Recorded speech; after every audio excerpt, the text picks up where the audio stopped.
How can we be certain that the history we have been taught is completely true, or that societies evolved as our culture has taught us they did? Independent researchers from all around the world are shedding new light on this topic, and the mystery gets deeper every day. Did the planet once host highly developed civilizations? We are fascinated by the past and its mysteries, from presumed lost continents to ancient cities with impossibly stunning architecture. But it's crucial to have an objective view of the evidence that can be uncovered to distinguish between fact and fiction. With this in mind, what if we told you that there was an empire greater than Britain and greater than Rome? And what if this empire has largely been forgotten in the throes of history? Tartaria was the name of a pre-Mongolian empire that began in northern Asia before spreading throughout the entire northern hemisphere. According to legend, the Tartarian Empire prospered and may have used advanced technologies such as free energy, developed cutting-edge multifaceted systems, and built the most opulent and astounding architecture. Online researchers have been perplexed by the Tartarians as they delve through historical maps from as far back as the 15th century and beyond. The Tartarian Theory is currently seen as though the history of human societies and culture has been purposefully obscured. Online study, and to a large degree, speculation on this topic has led researchers to develop some intriguing theories and points of view. There is an important point that we will reiterate throughout this series.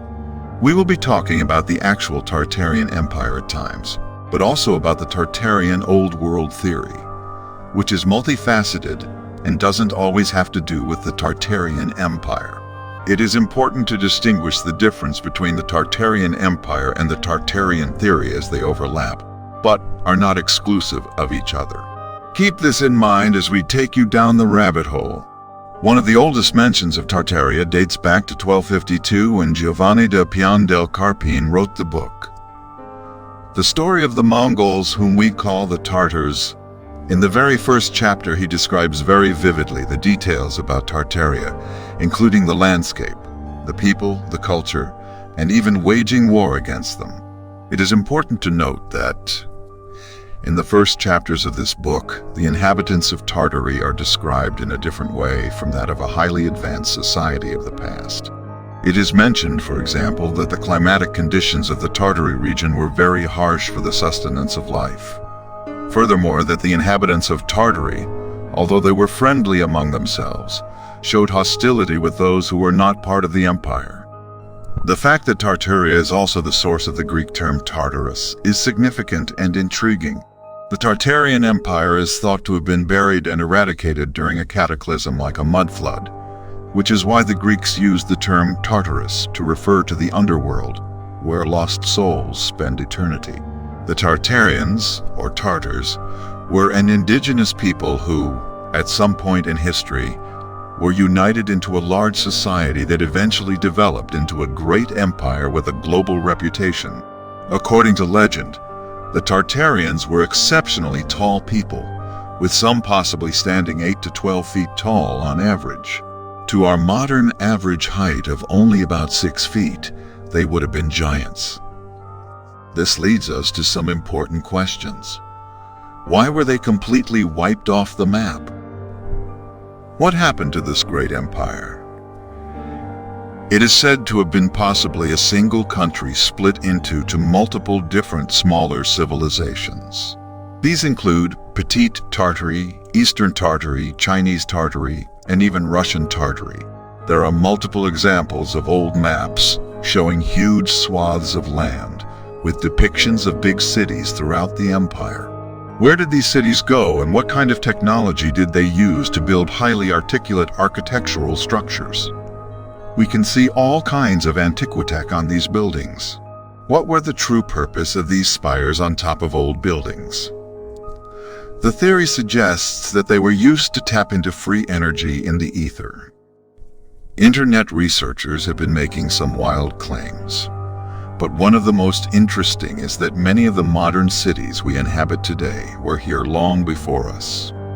At some point, as speculators have mentioned, our modern society showed up and began to inhabit them. Perhaps the orphans of the 1800s were sent to North America to inhabit the empty cities. Was there already a major societal reset and we don't even know it? Were horse and buggy societies of years ago truly capable of building some of these architectural marvels? These may not even be in Europe, but can be as far east as Asia and even in North America. Perhaps a better way of putting it is that the civilization of Tartary is literally the civilization buried under us. As the Greeks would have put it, Tartary literally meant the underworld. There are legends about creatures of enormous height and physical prowess in this theory. They were not quite Homo sapiens, but they are in virtually every ancient society. The giants. It is interesting to compare the average heights that these races of giants allegedly possessed. In all of the ancient legends, the giants are exterminated from the earth following a global catastrophe that wipes out their culture and some signs of their transit across the globe. This is another distinguishing feature of the analysis of the giants. We can take a look at old architecture from around the world. Were some of these buildings and cathedrals really built for 6-foot-tall humans? Doors look like they were designed for giants. Great halls and places of worship with ceilings so high it would be unimaginable to build something like that today for the price at the time. The doors at Santa Cruz would seem to be built for something we haven't seen on this world at all. Why would the architects do this?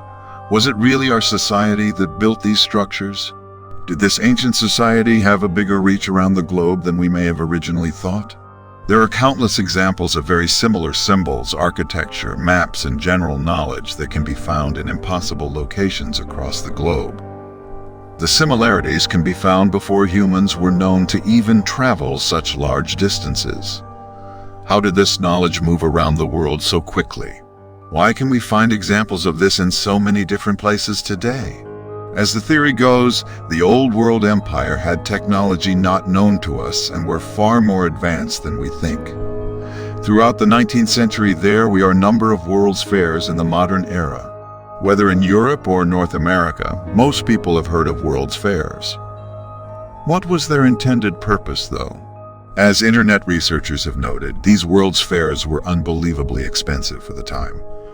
Who foot the bill for these feats of construction? According to history, it was mostly private business owners that paid to build hundreds of structures and buildings in these world's fairs.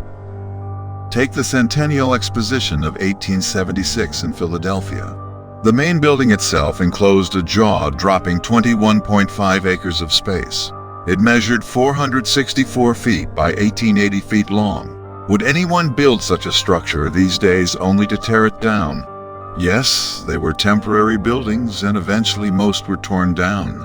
What's so intriguing about this is why would profit-oriented business barons be interested in spending fortunes to build huge cities worth of temporary buildings? As one online researcher put it, these buildings were so extravagant they cost a fortune to build, but generally, according to history, hundreds of them were built within only a year or two. This would be astounding by today's standards.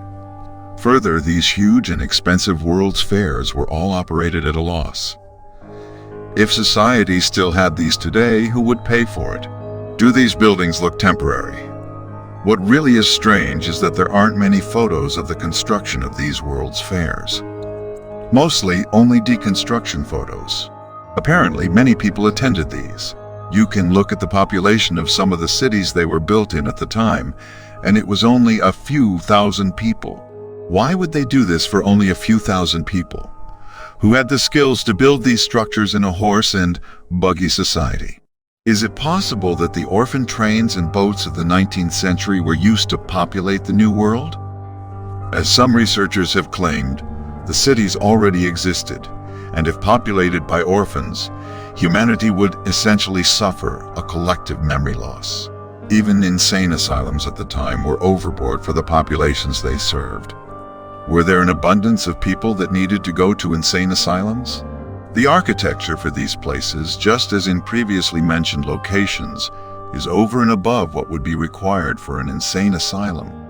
We do believe that there was a great union of tribes of common origin, which ended up inhabiting a large area of land, and whether they were unified in an empire, they surpassed the size of any other.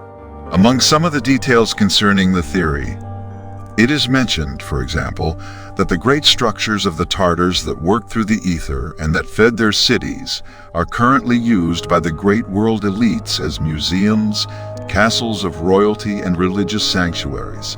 And this would be the reason why these places transmit changes in the energetic vibration of the people who enter. In actuality, if there were any remnants of Tartarian technology and knowledge, they were deliberately hidden.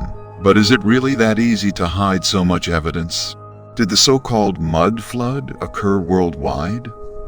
Was the level of the mud from the flood the same in all the regions that it occurred? What happened to the giant inhabitants of Tartary? We will try to summarize some of the latest research in this topic to get a better understanding of our hidden history. Stay tuned for more next time. If you like this video, hit the thumbs up icon. Don't forget to subscribe and hit the bell icon to get notifications for new videos.